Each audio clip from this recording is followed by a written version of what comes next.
আসসালামু আলাইকুম রহমতুল্লাহ বারাকাতুহু। তো প্রিয় দর্শক, আবারও আসলাম এমন একটা দরবেশ বাবার সন্ধান পেয়েছি আপনাদের কাছে তুলে ধরার জন্য। আসলে দরবেশ বাবা কি বলে, এই যে দরবেশ বাবারা পাইছি, এই যে দরবেশ বাবা, এই যে দরবেশ বাবা। আসসালামু আলাইকুম রহমতুল্লাহ বারাকাতুহু। বাবা কেমন আছেন? বাবা কেমন আছেন? এই বচ্চ, তুই আমার ধ্যান কেন ভাঙ্গালি? বল, তুই কি আর জি? বাবা একটা জিনিস জানতে চাইছি। আমি জানতে পারলাম যে আপনি এই জঙ্গলের ভিতর অনেকদিন থেকে ধ্যানে আছেন। তা আসলে কোন কারণে ধ্যানে আছেন এটা একটু যদি জানতাম। এই বচ্চ, ঈদ কি বের হয়েছে? হ্যাঁ, ঈদ তো বের হয়ে গেছে, তো আপনি তো পারেন না এখন পর্যন্ত। না, আমি এখনো চরম ধ্যানে মগ্ন আছি। আমি অনেক তবে আছি। তুই আমার ধ্যান কেন নষ্ট করে দিলি? একটু জানতে পারলাম যে আপনি ধ্যানে থেকে এখন পর্যন্ত পারেন নাই, কোন কারণে? আমি ধ্যান থেকে বের হই নাই, অনেক কারণ আছে।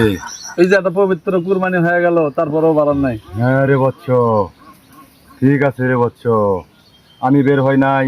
সমাজের কিছু লোক, সমাজে এখন পোথা গন্ধ। কেন বাবা?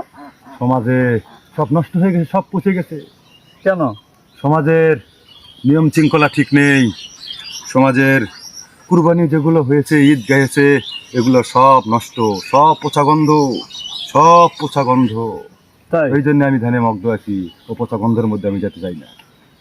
তো আমরা যে আপনার কাছে আসলাম, হ্যাঁ, একটু ভালো বল। মন্দ নেওয়ার জন্য কিছু আমাকে কিছু একটু দিবেন? হ্যাঁ রে বাবা, শোন, তুই যেভাবে আসছিস আমি তোর সব বুঝতে পেরেছি। তোর ভিতরে অনেক কষ্ট, ঠিক আছে?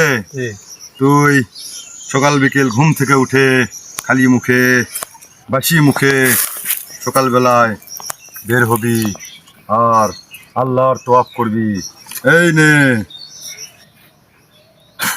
ধর, এই ফল সকাল বিকেল গোসল করাবি আর খাবি। যা দিলাম, দোয়া করে খাও, ভিক্ষা করে পথে পথে ঘুরবি, আমার নাম লবে। যাও।